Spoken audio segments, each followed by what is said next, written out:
It is difficult to believe that this was a good faith error. Well, I think it was first noticed immediately by one of the Northern Ireland newspapers, the Belfast Newsletter, who immediately put it onto Twitter. And then, of course, everyone started to notice as well and look back on it. I think a lot of people probably watching this will simply say, oh, well, that was just a mistake and so what, and they didn't really mean it. I'm afraid for those of us who've got a little bit more critical about the BBC and the way it has behaved generally on issues to do with Northern Ireland, and particularly BBC Northern Ireland, who I think there are a lot of problems with. But I think for the national BBC, to make such a dreadful mistake as that really needs some questions asked of why it could happen, who was responsible, has anyone actually been challenged about it? Because the problem is, Mark, it's not the first time. There was something happened, I think it was just over a year ago, or maybe 2 years now, where again, the wrong flag was used when there was a morning programme and there was something about the weather came up and Northern Ireland was portrayed with the tricolour. Now, again, people might say, oh, so what? And why are you getting so upset about flags?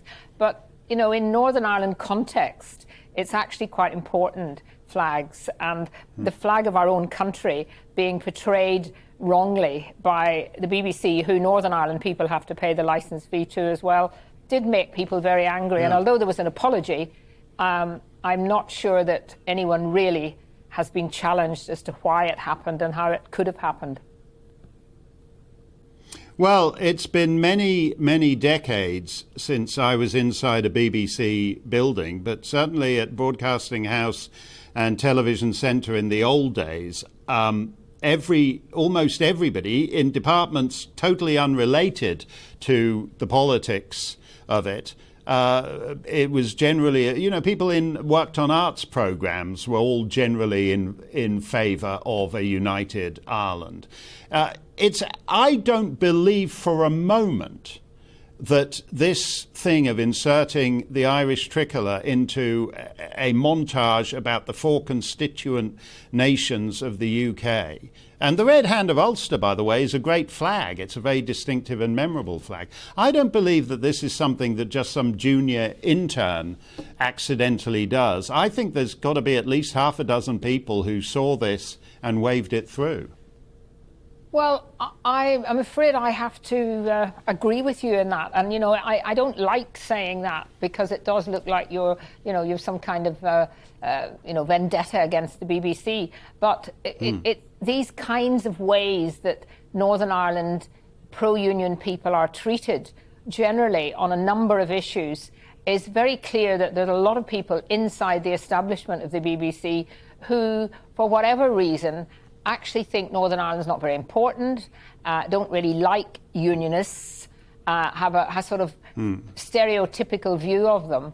And that comes about then when no one was able to discover this, if it was a mistake, and if it was deliberate, then really that, I think, is something that needs to be absolutely challenged. Actually, I tried to put down a question today in Parliament about what was the government going to do to ensure that the BBC, who we all pay for, understood the difference between the flag of Northern Ireland and the flag of the Republic of Ireland.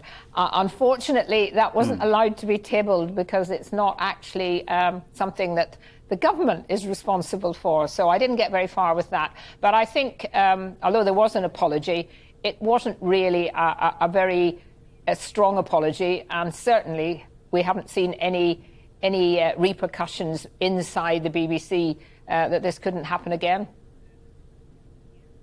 Well, as you say, everybody pays for the BBC, and this isn't just like some alternative comedy show or whatever going a little rogue. This is the reason we have a BBC, is to mark, in this case, a great national, a great Commonwealth occasion, and it surely can't just be that they can make mistakes like this and remain the national broadcaster. Came on top of what we'd had the previous week one of the biggest ever turnout of people in Northern Ireland for our centenary, 100 years in 2021, a huge procession which was cancelled a year ago because of COVID. And the BBC gave it a tiny little amount of coverage on the main BBC Northern Ireland news, and I don't think it got a word of coverage on the national news.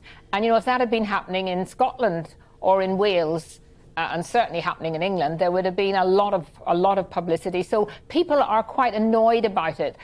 The problem is most people in Northern Ireland, have got so used to being treated like this that they kind of almost say, oh, well, what do you expect from the BBC? But I think we need to expect a lot more from the BBC, and which is why many of us are continuing to criticise them for their biased nature of some of their coverage, and why more and more people are turning, if I have to say, to GB News, who have really, with their correspondent from Northern Ireland, covered so much more about Northern Ireland than anything the BBC does. Yeah, I'm glad you said that, Kate. It's much appreciated. It's a horrible thing to think of this border down the Irish Sea for, everything from baked beans to cornflakes, but that it should actually extend culturally and in terms of your identity on a great national occasion is disgraceful. Thank you very much for that, Kate Hoey, and I hope you do get to ask your question in Parliament because as I said, if the BBC were just like GB News or some of these other channels, fine, do what you want, make your case and see how many people buy it. But that's not what they are, and we all pay for it. Thank you very much, Kate. Always